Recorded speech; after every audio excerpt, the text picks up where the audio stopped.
जय हिंद दोस्तों, मैं हूं आपका दोस्त के बी और करंट अफेयर्स 2020 के लिए एक नई वीडियो में आप सभी का स्वागत है। तो वर्ष 2020 के जो सबसे महत्वपूर्ण 1000 प्रश्न हैं उनकी सीरीज को हम लोग डिस्कस कर रहे थे और उसी क्रम में ये आज पार्ट 7 है। इससे पहले के सभी वीडियो की लिंक आपको नीचे डिस्क्रिप्शन में मिल जाएगी, ऊपर के आई बटन पर मिल जाएगी, तो वहां से अगर आप चाहें तो उन वीडियो को भी देख सकते हैं। तो चलिए पहले प्रश्न के साथ में शुरुआत करते हैं। किस देश द्वारा दुनिया के सबसे बड़े समुद्री अभ्यास रिम ऑफ द पैसिफिक की मेजबानी की जाती है? तो ये जो रिम ऑफ द पैसिफिक नाम का अभ्यास है इसका आयोजन अमेरिका करता है। कौन? अमेरिका के द्वारा रिम ऑफ द पैसिफिक अभ्यास की मेजबानी की जाती है। तो ध्यान रखेंगे अमेरिका के द्वारा मेजबानी होती है।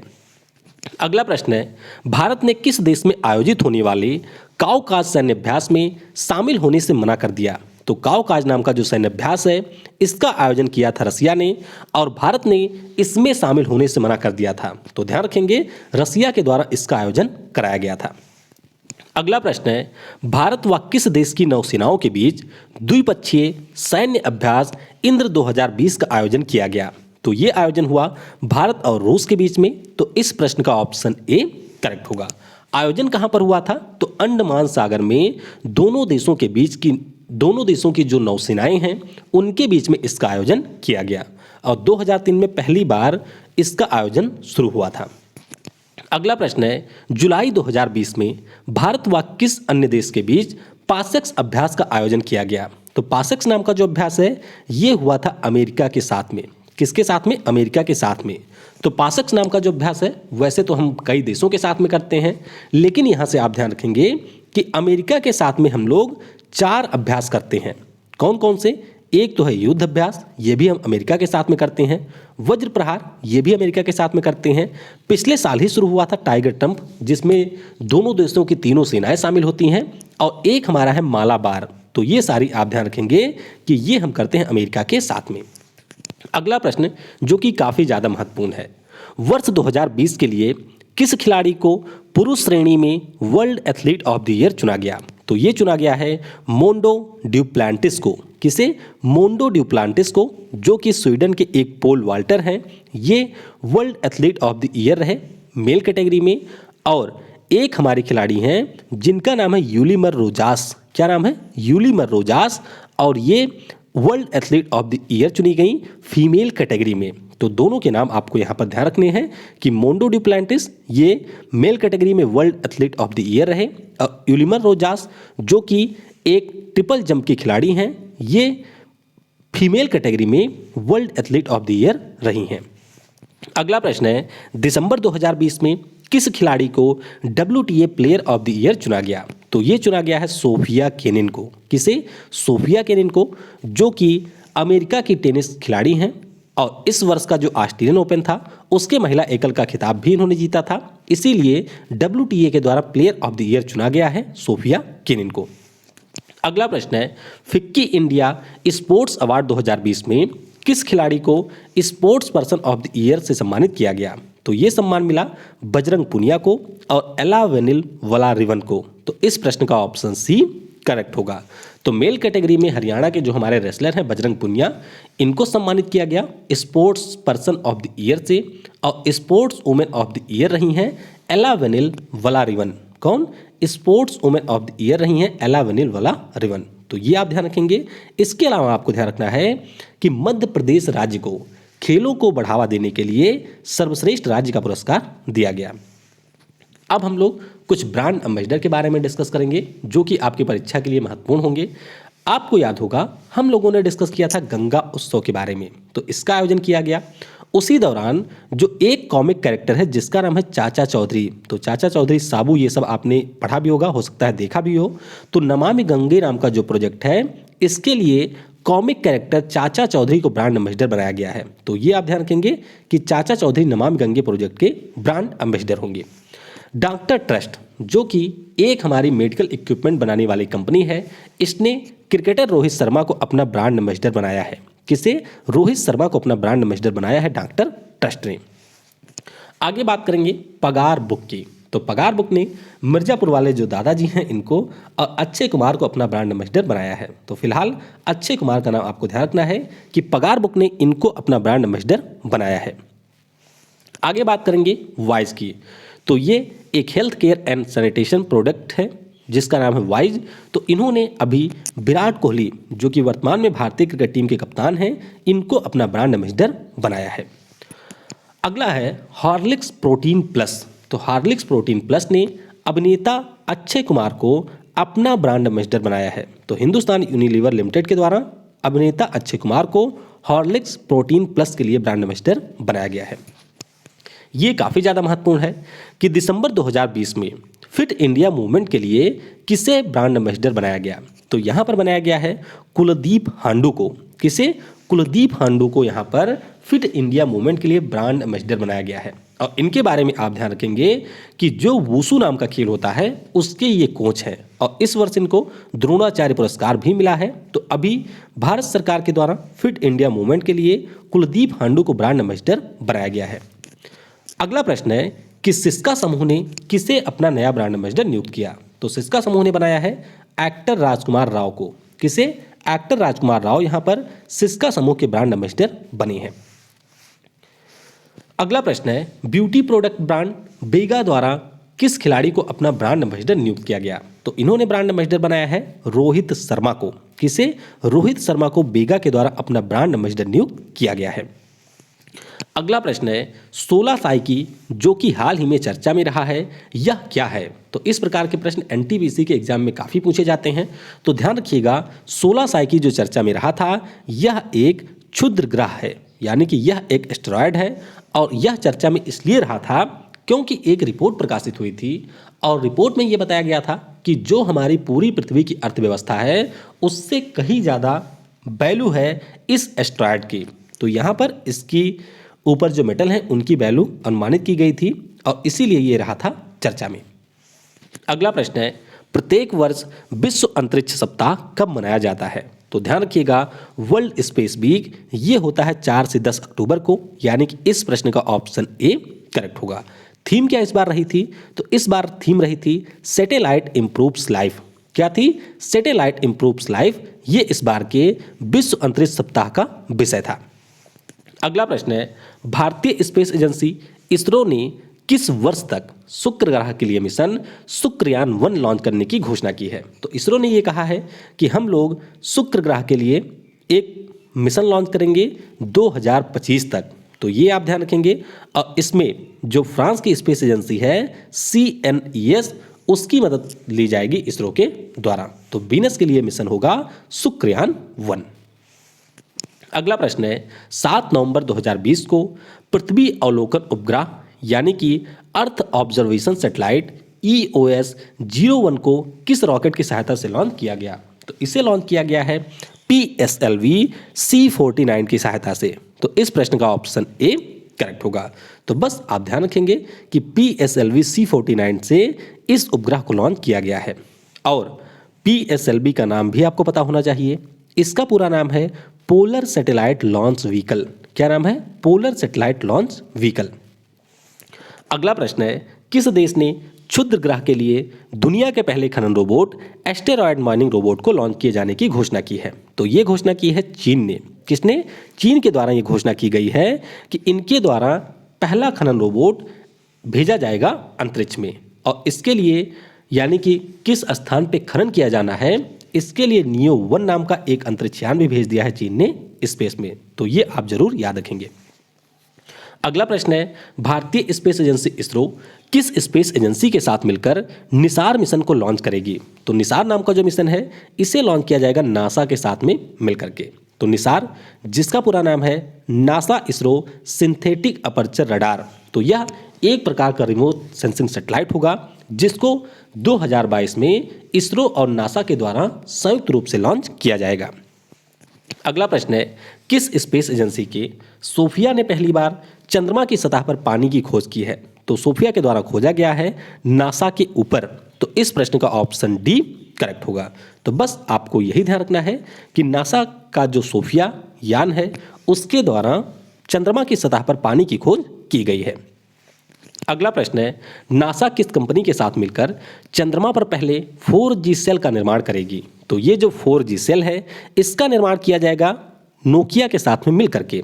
तो नोकिया जो कि फिनलैंड की कंपनी है, उसी के साथ में मिलकर के 4G का टावर लगाएगी नासा चंद्रमा के ऊपर। अगला प्रश्न है, पीएम द्वारा उद्घाटन किए गए कोसी रेल महासेतु की लंबाई कितनी है? तो कोसी रेल महासेतु जिसका निर्माण बिहार में किया गया है कोसी नदी पर, इसकी लंबाई है 1.9 किलोमीटर। कितनी है? 1.9 किलोमीटर। तो बस सिंपली आप ध्यान रखेंगे कि कोसी रेल महासेतु ये कोसी नदी पर बना हुआ है बिहार में, जिसकी लंबाई है 1.9 किलोमीटर। अगला प्रश्न है, भारतीय रेलवे किस राज्य में दुनिया के सबसे लंबे रेलवे घाट पुल का निर्माण कर रहा है?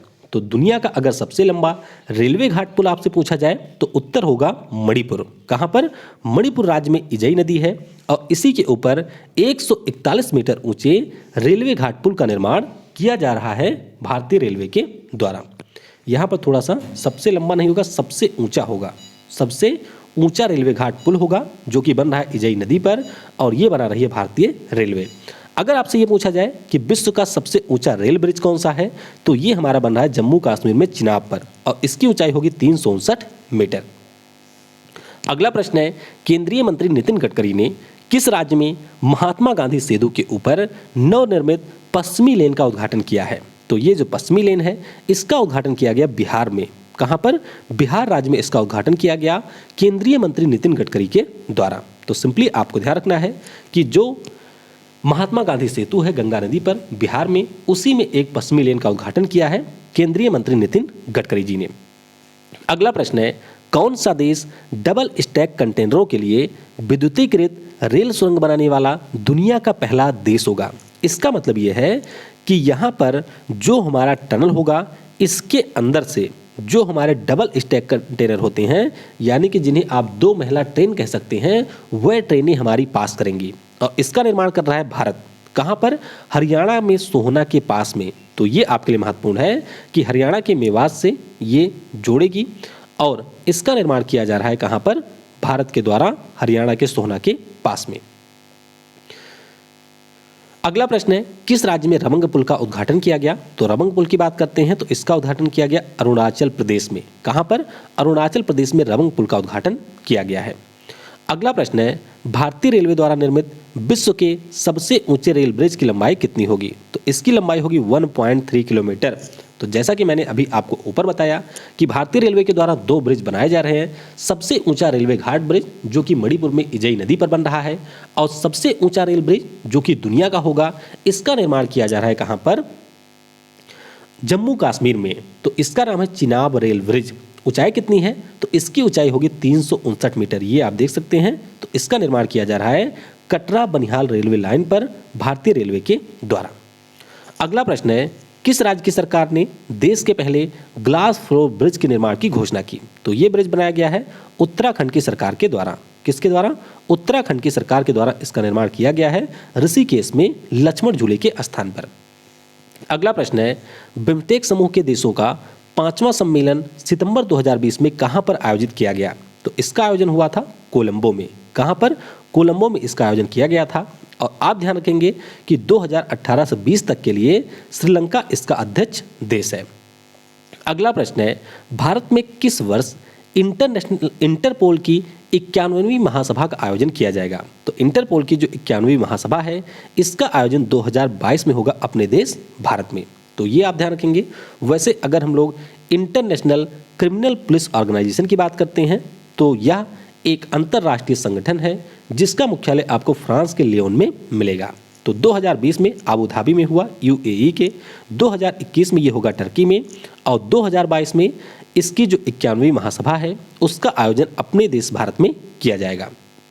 अगला प्रश्न है, वर्ष 2020 के लिए 46 G7 सम्मेलन का आयोजन किस देश में किया जाएगा? तो G7 सम्मेलन इसका आयोजन होगा अमेरिका के कैंप डेविड में। हालांकि प्रस्तावित था ये नवंबर 2020 में, लेकिन कोविड-19 और राष्ट्रपति चुनाव के कारण ये हो नहीं पाया है। आप याद रखेंगे कि जो 47वां जी सम्मेलन होगा वह आपके यूके में होगा। कहां पर? यूके में होगा। और यूके के जो पीएम है बोरिस जॉनसन, जिनको भारत ने अपने गणतंत्र दिवस समारोह के लिए आमंत्रित किया है, उन्होंने पीएम मोदी को बुला लिया है G7 समिट के लिए। तो ये भी आप ध्यान रखेंगे कि 2021 में जो 47वां G7 समिट होगा यूनाइटेड किंगडम में, उसमें हमारे पीएम को न्योता भेजा है यूनाइटेड किंगडम ने। अगला प्रश्न है 3 जनवरी को भारतीय विज्ञान कांग्रेस के 107वें संस्करण का उद्घाटन किस शहर में हुआ? तो ये आपका हुआ बेंगलुरु में। कहाँ पर?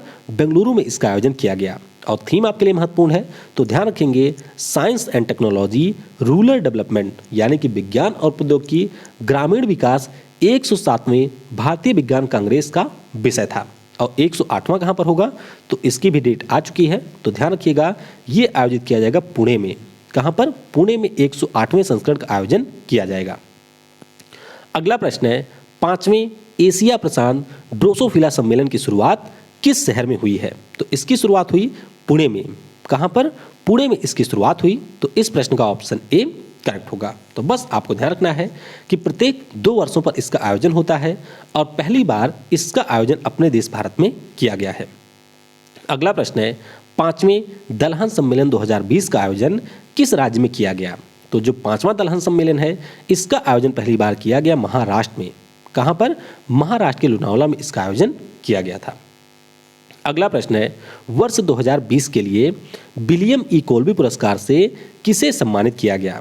तो विलियम ई कोल्बी नाम का जो पुरस्कार है ये मिला एडम हिगिनबॉटम को।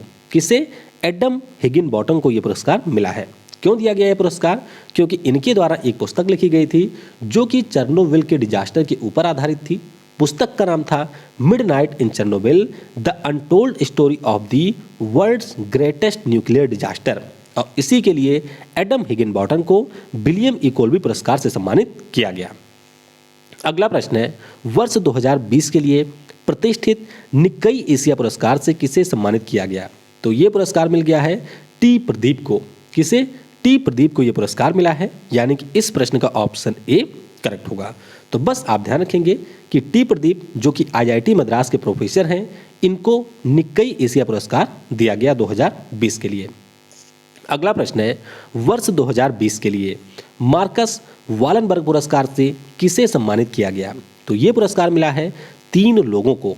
रिचर्ड एस वारिंग हैं, जोसेफ जे लैंडबर्ग हैं और निकोलस सी कोप्स हैं। तो इन तीनों को ये पुरस्कार मिला है। तो बस सिंपली आपको ध्यान रखना है कि स्वीडन के जो राजा हैं कार्ल गुस्ताव 16वें, उनके द्वारा स्टॉकहोम में ये पुरस्कार दिया जाता है। पुरस्कार किस क्षेत्र में मिलता है? तो वन क्षेत्र में शोध के लिए ये पुरस्कार दिया जाता है। तो 3 लोगों को ये पुरस्कार मिला है जिनके नाम यहाँ पर आप देख सकते हैं। अगला प्रश्न है मई 2020 में क्रिस्टोफ मेरियक्स पुरस्कार से किसे सम्मानित किया गया? तो ये पुरस्कार मिला है क्वारिसा अब्दुल रहीम को। किसे? क्वारिसा अब्दुल रहीम को ये पुरस्कार दिया गया। तो बस आप ध्यान रखेंगे कि क्रिस्टोफ मेरियक्स पुरस्कार HIV शोधकर्ता क्वारिसा अब्दुल रहीम को दिया गया है। ये है क्वारिसा अब्दुल रहीम। अगला प्रश्न है 2019 के लिए अलेक्जेंडर डेल रिम्पल अवार्ड से किसे सम्मानित किया गया? तो ये जो पुरस्कार है इसे दिया गया वाइस एडमिरल विनय बधवार को। किसे? वाइस एडमिरल विनय बधवार को ये पुरस्कार मिला है। तो बस आपको ध्यान रखना है कि अंतर्राष्ट्रीय हाइड्रोग्राफिक संगठन के द्वारा ये अवार्ड दिया जाता है, जिसका मुख्यालय आपको मोनाको में मिलेगा। और ये मिला है हमारे यहाँ पर नौसेना के जो ऑफिसर हैं वाइस एडमिरल विनय बधवार जी। अगला प्रश्न है राजनीति के लिए डॉक्टर श्यामा प्रसाद मुखर्जी अवार्ड 2020 से किसे सम्मानित किया गया?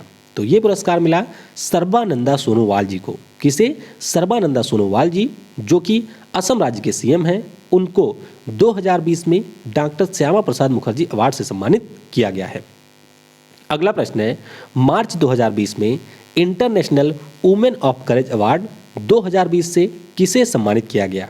तो ये पुरस्कार मिला है जालिला हैदर को। किसे? जालिला हैदर को यहाँ पर सम्मानित किया गया इंटरनेशनल वुमेन करेज अवार्ड 2020 से। अगला प्रश्न है IIFTC टूरिज्म इम्पैक्ट अवार्ड 2020 से किसे सम्मानित किया गया? तो ये पुरस्कार मिला है जोया अख्तर को। किसे? जोया अख्तर को यहाँ पर यह पुरस्कार मिला है। तो वैसे बहुत ज़्यादा महत्वपूर्ण तो नहीं है, लेकिन अभी परीक्षा में एक पूछा गया था तो इसीलिए इसको मैंने शामिल कर लिया है। अगला प्रश्न है राष्ट्रमंडल लघु कथा पुरस्कार 2020 के तहत एशिया के लिए क्षेत्रीय अवार्ड किसने जीता है? तो ये जीता है भारत की लेखक कृतिका पांडे ने। किसने? कृतिका पांडे ने ये पुरस्कार जीता है। और क्यों जीता? क्योंकि इनके द्वारा एक पुस्तक लिखी गई जिसका नाम है the great Indian T and snacks, और इसी पुस्तक के लिए राष्ट्रमंडल लघु कथा पुरस्कार मिला है कृतिका पांडे को। अगला प्रश्न है पुस्तक ए बर्निंग के लेखक या लेखिका कौन है? तो ध्यान रखेंगे ए बर्निंग नाम की जो पुस्तक है इसे लिखा है मेघा मजूमदार ने। किसने? मेघा मजूमदार के द्वारा ए बर्निंग नाम की पुस्तक लिखी गई है। अगला प्रश्न है Naoroji pioneer of Indian economy के लेखक कौन है? तो इस पुस्तक को लिखा है दिनयार पटेल ने। किसने? दिनयार पटेल ने। और ये दादा भाई नौरोजी जी के जीवन पर आधारित है, तो महत्वपूर्ण पुस्तक है। ध्यान रखिएगा दिनयार पटेल जी के द्वारा ये पुस्तक लिखी गई है। अगली पुस्तक है quest for restoring financial stability in India. तो इसे हमारे आरबीआई के पूर्व डिप्टी गवर्नर विरल आचार्य जी के द्वारा लिखा गया है। तो ध्यान रखेंगे quest for restoring financial stability in India नाम की जो पुस्तक है इसे लिखा है विरल आचार्य जी ने। अगली पुस्तक है the India's way strategy for an uncertain world. और ये पुस्तक लिखा है हमारे वर्तमान में जो विदेश मंत्री हैं प्रकाश एस जयशंकर जी।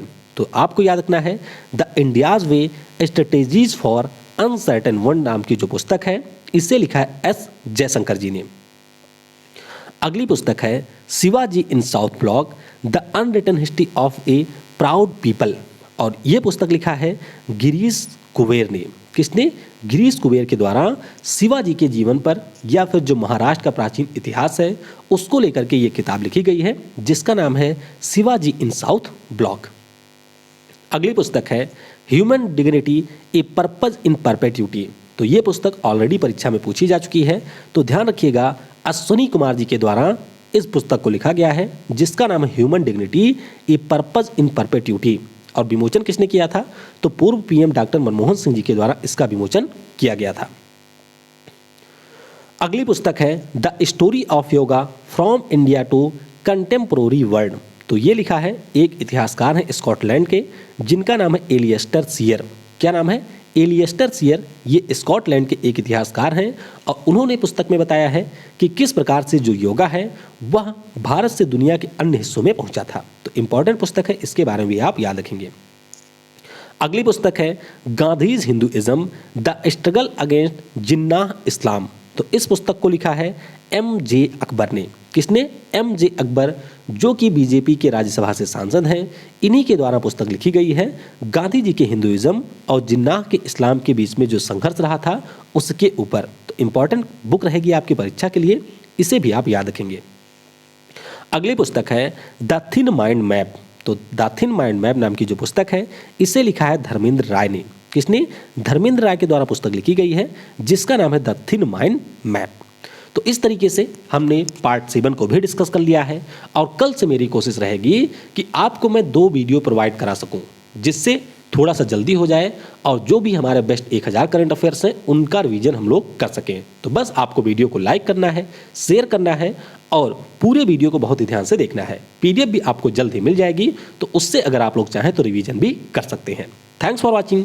जय हिंद, जय भारत और सबसे जरूरी, पढ़ेगा भारत तो बढ़ेगा भारत।